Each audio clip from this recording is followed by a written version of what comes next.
Just 75 miles from Euclidia, one of the rocket planes of the Euclidean scientists is down in the water. This should not prove very serious under ordinary conditions, but something went wrong with the plane.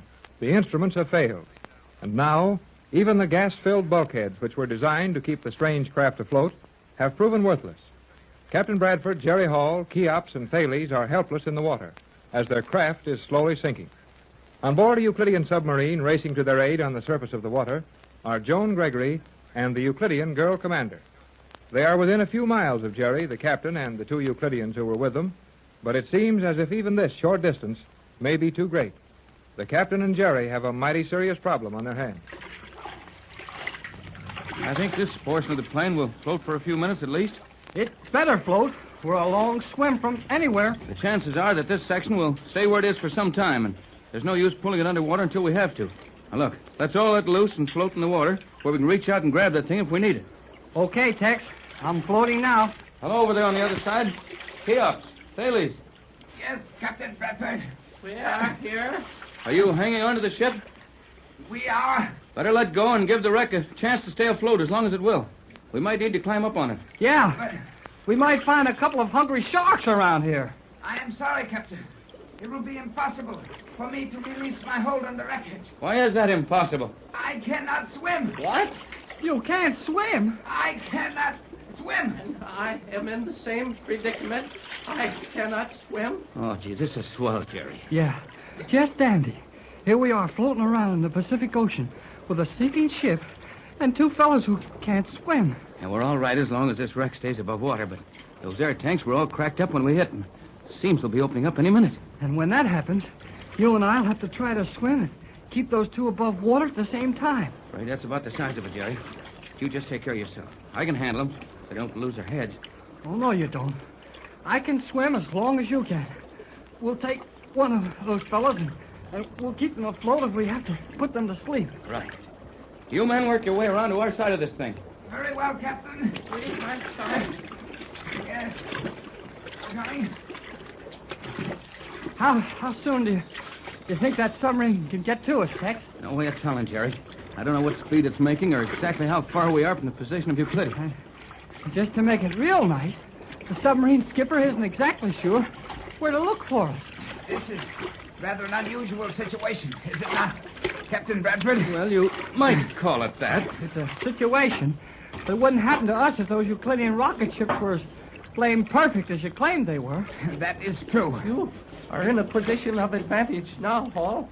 You may think your remarks well advised, but let me warn you that once we are back in Euclidia, steps will be taken to curb your tongue. Now, before you worry about taking any steps to do anything to us, you'd better give a little thought to saving yourselves. This boat won't float for more than a few minutes more. And when it goes down, we'll swim. Swim and float and tread water. And then swim and float some more. Possibly for hours until that rescue submarine locates us and picks us up. I've told you twice that I do not swim. Then you don't give any orders.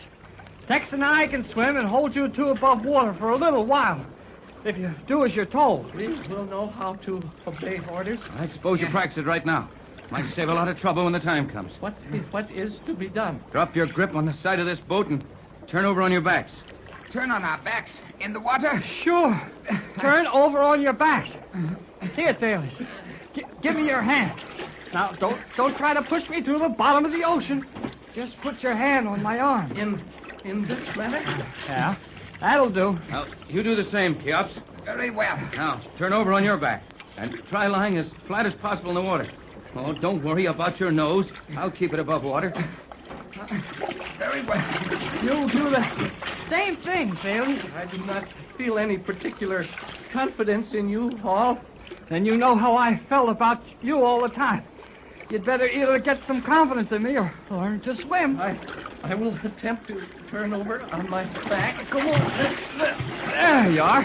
That wasn't so hard, was it? This is a ridiculous position for a scientist. Maybe, but if Jerry let your head go into water, your position would be a lot more ridiculous. I would suggest, Thales, that you remain silent and be thankful these men are human fish. It's a good idea, Cheops. Now, you're doing all right with your floating.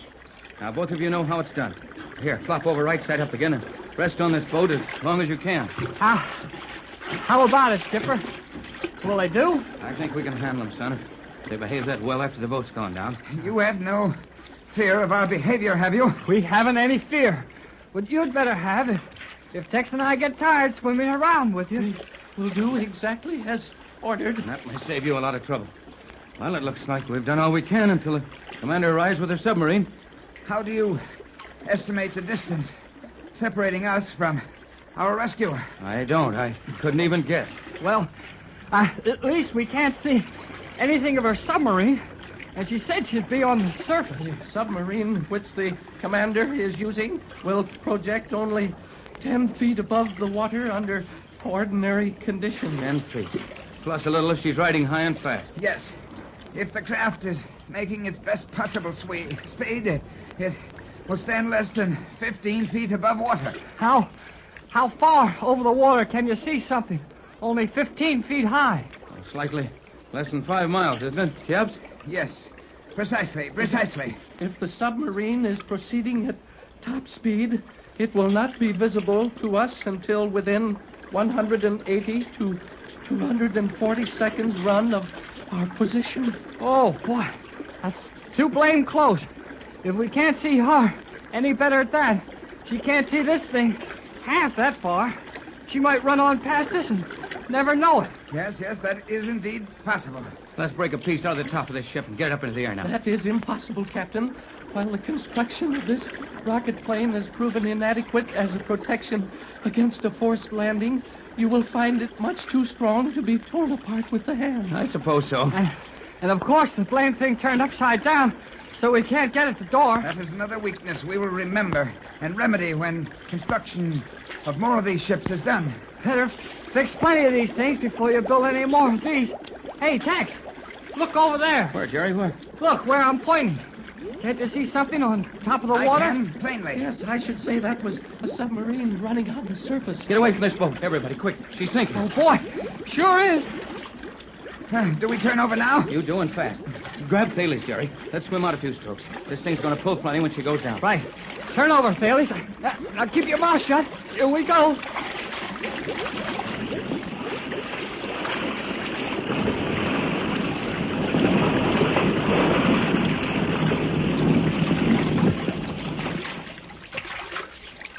You all right, Jerry? Yep.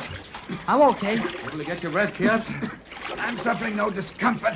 How are you doing, Thales? I do not care for this position being pulled about by my head as a fish on a line. However, it will suffice. You'd better. You'd feel like a fish without any water if I let go of you. Jerry, that is a submarine. She isn't over half a mile away. No, but it looks like she's running away from us. I'm afraid she hasn't seen us yet. Hey, Commander. Hey, the sub. Hey. Please exercise greater care, Hall. You nearly let my head sink when you threshed around in that manner. Oh, yeah, I've got it. Let me take both of them, Jerry. Here, you men put your hands on my shoulder. Easy now. Okay, son. Now rise up in the water as far as you can and wave your arms. Okay.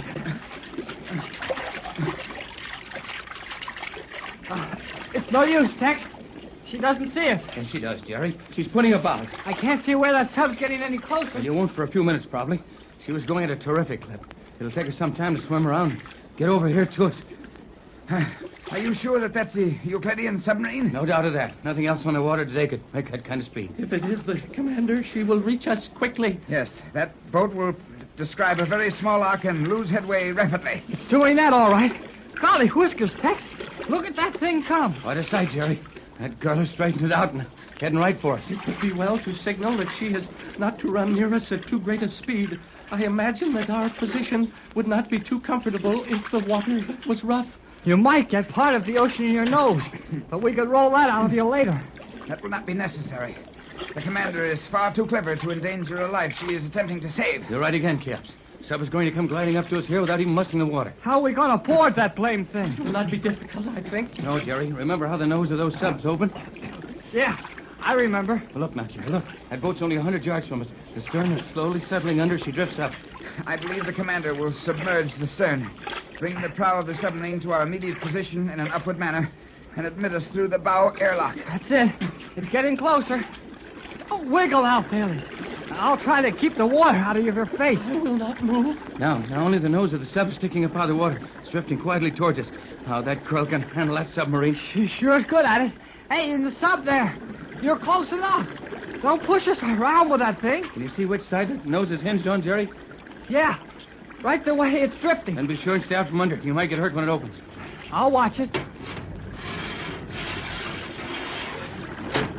All right, Cheops. Turn over now and take hold of the edge of this hatchway. Oh, I will do so. You too, Thales. Get yourself a good tight hold there. Can you find a handhold, Jerry? Sure.